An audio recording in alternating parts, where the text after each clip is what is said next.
getting that phone call from now my business partner, co-author and best mentor, Dan Lear, who I knew from nobody. He was like Tony Robbins' right-hand guy. They were living in Washington, Redmond, Washington. And the first question he asked me, he goes, how coachable are you, 0 to 10?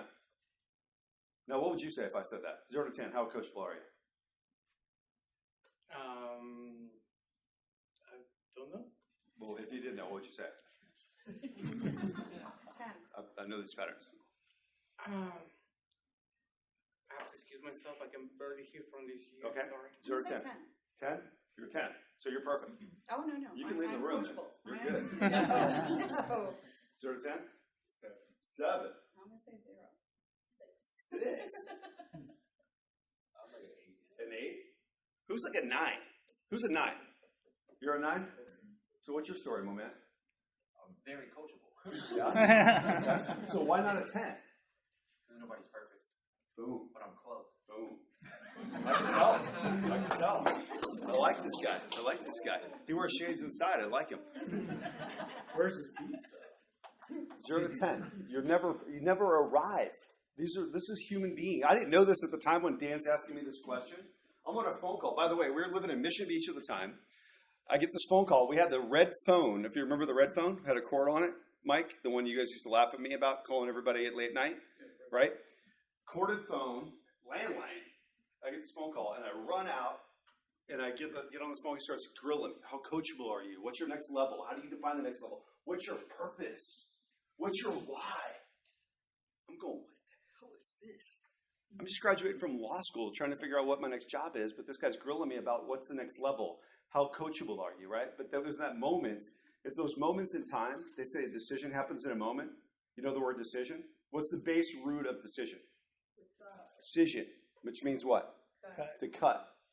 It was in that moment where I had to cut. And I'll never forget when I had to make that phone call to my father, who was my mentor, best man at my wedding. And my dad's, I graduated December 19th. I graduated a semester early because I was sick and tired of law school, so I got out of there. Started my job January, February. And I had to call my dad and tell him what my job was. Because to Mike's point, everyone's going to the U.S. Attorney's office, TA's office. And then I'm going to go work for this motivational speaker on TV, Tony Robbins. I'm going to make $60,000 a year base. But I got all these commissions. I get to travel the road and do whatever the hell I want to do. Right? This is my head. But my dad's telling me I'm a freak. Okay, my dad started at Procter & Gamble when he was 18 and a half, retired by 45, worked for another company. He sacked away 30% of everything he did in retirement. That's just his paradigm, right? So all this stuff happens in a month. And I have to figure out purpose, why, goal, coachability, and all this stuff that's going through my brain, all in a matter of time when these guys are all going off to these big law firm jobs, right? But if you think about human behavior, there's two things that we struggle with the most. Okay? And I want you to get this. We struggle with ourself, and we struggle with money. Let me give you an example. I want you guys to be honest with me now. Who gets out of the shower totally naked? Looks in the mirror and goes, I'm perfect. Besides you. Who? Anybody? Do you do it? No. Okay. Well, like what part? What? Not to pick on you, but you're pick on. So, what part is not good? Your abs. I'm not happy with my abs totally. Your abs. Okay. All right, ladies. What part do you struggle with, ladies? I already know the answer. Go ahead and tell me. Thighs. What else? No one does that, right? I remember being in San Diego, fitness trainers. These are the most fit people on the planet. You guys remember Billy Blanks from Tybo? You remember that brother? 6'2". I mean, the guy's just ripped. So this guy's in the audience, just like you guys. And I asked the same question. Who in here gets out of the shower and says, I'm perfect? No one raised their hand. Fitness trainers. But they're all nudging this dude in the back. So this guy finally goes, he stands up. He's got like a Michael Jackson voice, which doesn't match his body whatsoever. Oh, I don't know. I mean, it's like, just can't cut this part up right here. His point was obliques. I'm like, buddy, what's your body fat? 4.5%. He's training for a show. I said, so let me get this right. You're a fitness trainer for a living. You get out of the shower, and all you see is this little tiny part that you can't cut up. That's all you see. He goes, that's all I see. Isn't that a metaphor? I mean, think about that. Think about that, right? Think about money. I was talking to Dave Liniger. Does anybody know who that is? Dave Liniger? He founded a company called Remax International. Okay, Dave's a billionaire with a B.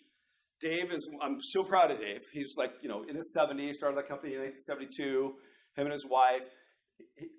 There was an article last month in Fortune magazine. He was one of the only 5 CEOs in the top 1,500 companies that doesn't take a salary. He doesn't need money. He's already made his money. When you own a house that's like 30,000 square feet and you have a golf course, it's a private country club in your backyard, and there's 2 members, you and your wife. Yeah, true story. It's in Colorado. So we're at this event. It's international salespeople, and Dave's a big gun collector. So everybody kept telling me, hey, you got to go hang out with Dave and his gun safe. Go hang out with Dave and his gun safe. And I'm thinking, how the hell do you hang out in a gun safe? Like, I picture a gun safe like, I don't know, like 6 foot tall, 8 feet tall. No, it's a safe. It's basically a vault that he bought from Wells Fargo or whatever. That's 10 feet tall. It's a huge collection of all these guns. So when he hosts parties, he likes to show you his collection. It's all safe. It's all protected. Nothing's loaded. So I go up to him. I said, Dave, first of all, thanks for having me come in. I appreciate talking to all the international salespeople. This is pretty cool. Like talking to people from 50 countries, talking about how you sell franchises in real estate. But this was before he took the company public a few years ago. When does it stop? He's like, Mike. He puts his little scotch down on this Gatling gun he's got that the U.S. Army gave him. He gives to the Wounded Warriors Project, millions of dollars. So the U.S. Army gave him this gun that's never been shot before. It's like 8 feet long. It's in a glass casing. Puts the scotch down. And he goes, I wake up every day. I picture a pie graph. Okay? Century 21, Remax, Coldwell Banker. I want it all. I'm like, whoa. Like, this guy's fierce. You don't become a billionaire. You don't become a leader at that level if you're not thinking about that. Now, is he struggling for money? Of course he's not. Okay, is the guy who's getting out of the shower and looking at this little tiny oblique, thinking about he is not perfect? This is what we do. We struggle with our self-esteem, self-confidence, right? Self-talk. We're going to get this in a minute. 1,000 words a minute you talk to yourself. Let me ask you a question. Do you think it's mostly good or bad? Just go ahead and listen to yourself right now. What do you think about? Don't worry, there's only 8 slides on the PowerPoint. What do you think about? You want to know what kind of suit it is? Do you want to know? Yeah. I'll tell you later. Okay. What are you thinking about? The greatest presentation. Okay. Well, I appreciate that. What do you think? Huh? Marriage? Tell me about that. Oh, I'd rather not. Did you just get married? Are you getting married? Oh, feel me out here. No. No. You're engaged? Attorney-client privilege. Okay. Are you a lawyer? Yeah. Okay. So we got fair enough. I'll back off you then. What are you thinking? Listen to yourself. 1,000 words a minute. I was doing a presentation. True story. So you all have cell phones, right? Can I grab this real quick?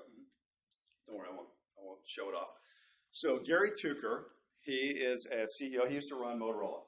Okay, he started Motorola way back in the day. CEO for 23 years. So he's a member of our church. So we had him come in and do a presentation for business leaders in our church. And Gary's retired. He's mid-70s, whatever he is. And at the end of his presentation, the cameras were off. We were just kind of hanging out. And I was the mediator. I was like the one that was like the facilitator. And he pulls out this cell phone. And he holds it up. He goes, by the way, the average audience member was probably 35 to 40 in that group, probably 100 people. He goes, I want to apologize for this. He's dead serious. I don't even know where, this is off script. Like, we've done the presentation. We're already doing all the prep.